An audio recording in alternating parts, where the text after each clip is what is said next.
Recently, I was listening to a Jordan Peterson podcast. He mentioned a study involving chimpanzees. It was expected that the more dominant alpha chimps would win and rule their families. That was true, but not as that domination showed extremes. These more aggressive chimps often had shorter tenures met by violent death and replacement. It was the more moderated alpha chimps that lived longer. They focused on cooperation and the social fabric of their group.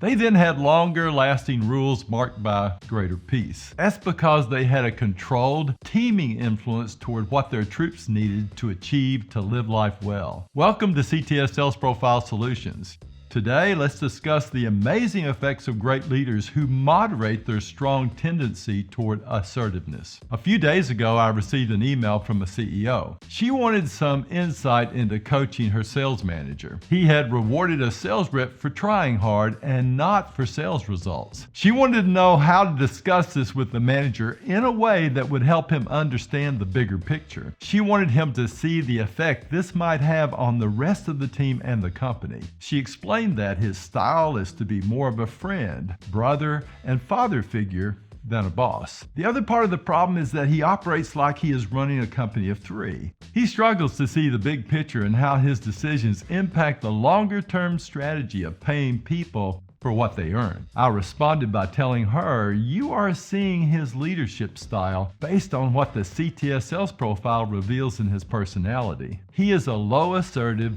highly participative type. He is a detailed and compassionate leader who has a high belief in those he coaches. He tends to accept what they say is true and to always project a positive servant posture toward those in his employ. His agreeableness and lack of assertiveness tend to cause him to reward others when they try hard, and not just after they earn their incomes through results. That, as you know, can confuse his reps, including the one who received the reward. It's especially confusing to those who were taught to earn their rewards through results. He could be doing this because of his coaching philosophy, or he's doing this because of his non-assertive personality tendency, or a combination of the two. But this one example brings us to a wider topic: the two ways that sales results depend so much on leadership assertiveness. Assertiveness in a sales leader or anyone is a person's tendency to actively defend, pursue, and speak out for what they believe. Assertiveness is thought of as a trait that describes a person's tendency to speak out for what they value or want.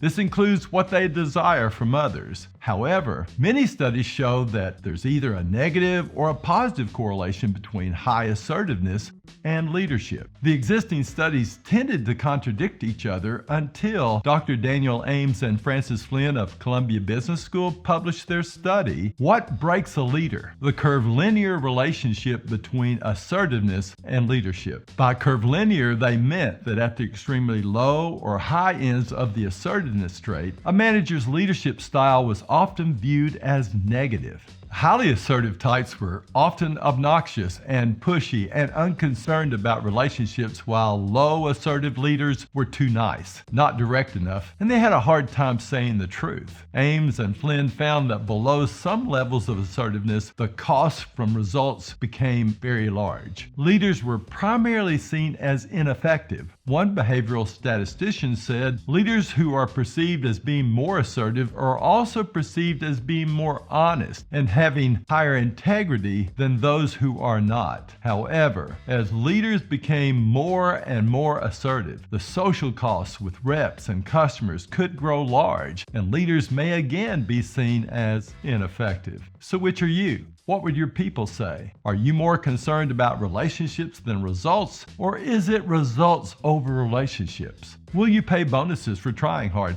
because you are compassionate, or will you only pay bonuses for concrete behaviors leading to results, or only for the results themselves? I think this is where emotional intelligence and maturity enter the picture on the job or at home. Do you know yourself?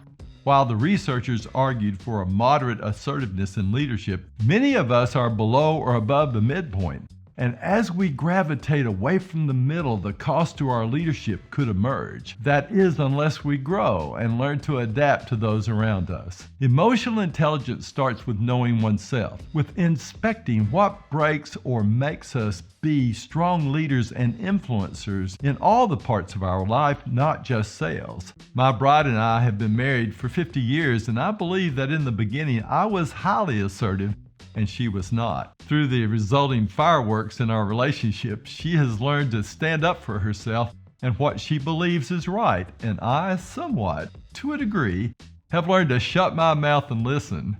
Really listen. While we still have tendencies, we are a lot better and our marriage is stronger than ever before. If you are a sales leader, here's an offer. Please email me. My email is lcooper@salesmanage.com and mention this video. I'll reply back with an invitation to take the CTS Sales Profile free. Later, we will have a discussion and I will help you know yourself better and better prepare you for the outstanding growth in your future leadership, your results, and your relationships. If you are a leader of leaders, I'll give you the same offer for someone in your care who will be invited to do the same. Until next week, just do your best for the benefit of others, your reps, your company, and those back home. You can be a compassionate person who listens well to others and their feedback and still be assertive. Or you can learn to speak up and clearly explain what's important to your team and get outstanding results from them. You do have what it takes to learn and grow and be better.